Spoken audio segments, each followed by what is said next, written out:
Lights, camera, action.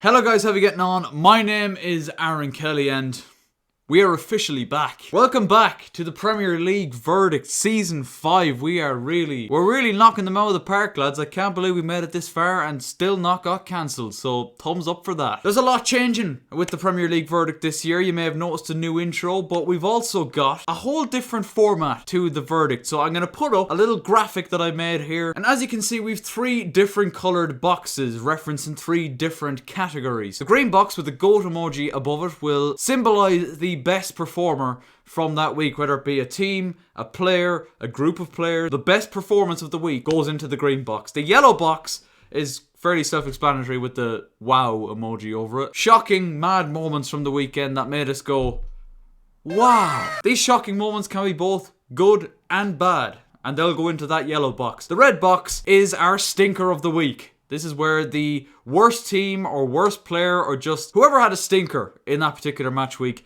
goes into that box. So that is how the verdict is going to be structured from now on. I wanted to do it this way basically because change it up a bit and just to give it some more structure. So without further ado then, let's start off with our first box of match week 1 of the 2021-22 Premier League season. Our green box and our best performer of the week goes to a midfield pairing. A midfield pairing from Manchester United. Bruno Fernandes and Paul Pogba make it into our best performance of the week. I couldn't really choose one or the other to put into this box. So in the end, I've ended up putting both Bruno and Pogba into the green box as they helped Manchester United to a very impressive 5-1 victory over Leeds United at Old Trafford, and it was just a really good day all round for United, really. Raphael Varane was unveiled just before the game, and then it really did take that Leeds equaliser in the second half, a stunner as well from Luke Ayling, to give Man United that metaphorical kick up the arse that they needed. Bruno Fernandes scored a hat-trick. Paul Pogba with 4 assists on the opening day,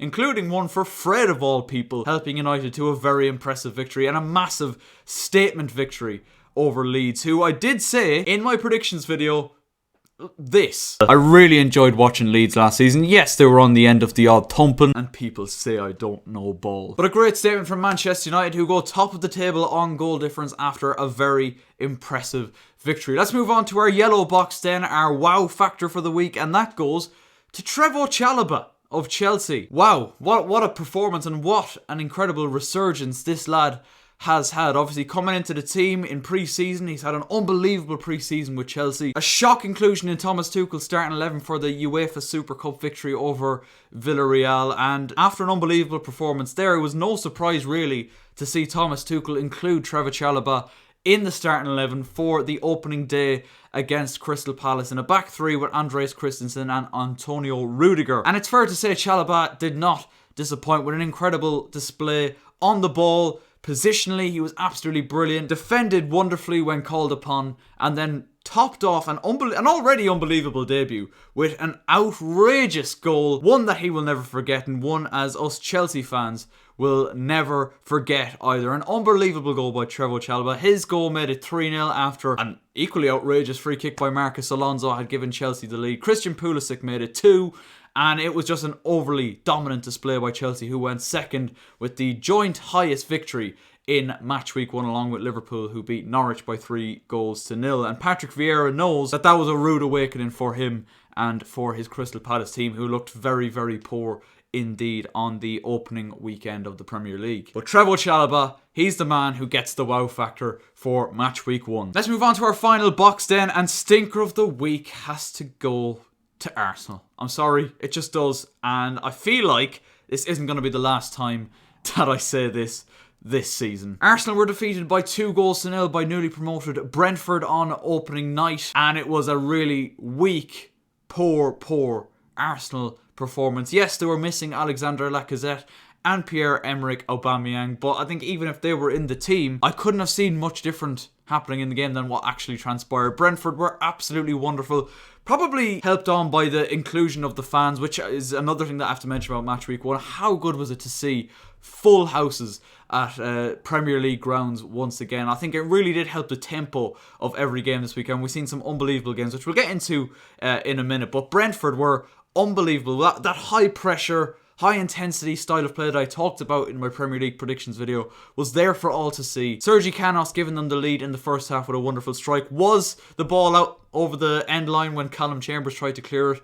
I think probably yes, if I'm being perfectly honest with you. Arsenal feel very hard done by in that regard, but they couldn't feel hard done by really by the second goal which Norgard got. It was just poor defending. The throw-in caused so many problems. Leno was so weak, was just being held. Ball goes over everyone. It's misjudged by Ben White and it's finished off by Christian Norgard, and it caps off an unbelievable night for Brentford, a beautiful night for the fans as well in the Premier League for the very first time. But as for Arsenal, it raises a lot of questions, doesn't it? It's not very encouraging either, considering their next two games are against Chelsea, who looked very good, as I said, against Crystal Palace, and still have Romelu Lukaku to come into the starting 11. And then they have Manchester City the following week. Arsenal needed this season to get off to a good start. And I'm not saying Chelsea are going to beat Arsenal, but as a Chelsea fan myself, I'd be very confident of Chelsea going into next week's game against Arsenal. But Arsenal, absolute stinker of the week. They were so bad, like even worse than I previously anticipated them to be. And that wraps up our boxes, and that wraps up match week 1. There were some really good games, I have to say, particularly today actually. West Ham and Newcastle. What a game that was. West Ham running out 4-2 winners. Liverpool, a very business-like win over the newly promoted Norwich City with Mo Salah really starring for them. And Tottenham Hotspur beating Manchester City. What a shock that was. Nobody really expected that. Man City have a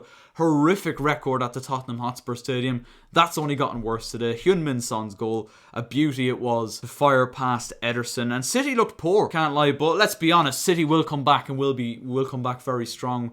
It's very early days to be writing them off after an opening day defeat to Spurs. If you remember rightly, they lost, like, what was it, 5-1 to Leicester at the Etihad very early on in the season last year. So I wouldn't read too much into this City defeat. Kevin De Bruyne only came on as a second half substitute, still not fully fit. Phil Foden wasn't in the squad either, but City still should have had more than enough to beat Spurs. But full kudos to Spurs. What a start for Nuno Espirito Santo, and maybe now Harry Kane will be questioning his decisions to leave Spurs. Probably not though, for being honest, probably not. That's it, lads. That's where we're going to wrap up match week 1 of the Premier League verdict for season 5. I hope you did enjoy it. Might do a thing every week where I give the options for the boxes over to my audience and put it up on my social media. So all of my social media links are down in the description below. If you want to get involved in the weekly episodes of the Premier League verdict, I might do that and leave the options up to you guys, and obviously I'll put my own input in it as well. But I hope you do like the new format. I think it'll be good to give it a bit of structure going forward. But yeah, let me know your thoughts in the comments section down below. Leave a like if you enjoyed,